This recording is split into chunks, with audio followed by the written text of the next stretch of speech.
நட்சத்திரத்துக்கு எவ்வளவு சதவீத விழுக்காடு நமக்கு நல்லா இருக்கு? 85% ஓகே தான். இந்த இடத்துல பூரட்டாதி வந்து குருவோட ஒரு நட்சத்திரம். அந்த குரு பகவான் தான் இப்ப வந்து உச்சமாகக்கூடிய வந்து இடத்துல இருக்காரு. மோரலஸ் பாத்தீங்கன்னா அந்த 85% வந்து உங்களுக்கு வந்து நல்லா தான் இருக்கும். இன்னும் உங்களுக்கு வந்து ரொம்ப கெடுதல்லாம் அவர் பண்ணிட முடியாது. ஏன்னா 5ஆம் பாவத்துல வந்து உச்சமாறாரு இல்லையா? சோ குழந்தைகள், உங்களோட கிரியேட்டிவிட்டி இதெல்லாமே நல்லா இம்ப்ரூவ் ஆகும். குழந்தைகளோட அரவணைப்பு வந்து உங்களுக்கு இந்த டைம் பீரியட்ல ஒரு 1 இயர் உங்களுக்கு நல்லா இருக்கும். அவங்களோட அந்த பெட்டர் அண்டர்ஸ்டாண்டிங்குள்ள நீங்க போவீங்க.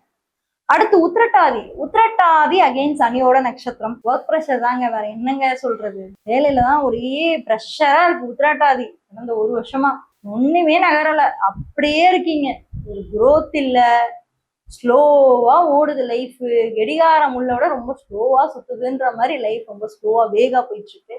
நல்லா இருக்கும், ஒன்றும் பிரச்சனை இல்லை. 90% விழுக்காடு உங்களுக்கு நல்லா தான் இருக்கு. சனி வந்து இருக்காரு, பட் என்ன இருந்தாலும் குரு பார்த்துட்டாருல, நல்லாதான் இருக்கும். அடுத்து உங்களுக்கு ரேவதி வந்து புதனோட ஒரு நட்சத்திரம். சோ புதனோட ஒரு நட்சத்திரம் டைரக்டா வந்து பெருமாளோட வந்து கனெக்ட் ஆகுது. பெருமாளோட கனெக்ட் ஆகுது. அதுவும் இல்லாம புதன் வந்து இந்த இடத்துல வந்து இன்டெலெக்சுவல் நாலேஜும் இருக்கு. ஸோ புதன் சார்ந்து இருக்கக்கூடிய துறைகள்ல எல்லாம் நீங்க இருக்கீங்க அப்படின்னா மேஜரான ஒரு டிரான்ஸ்ஃபர்மேஷன் உங்களுக்கு வரும்.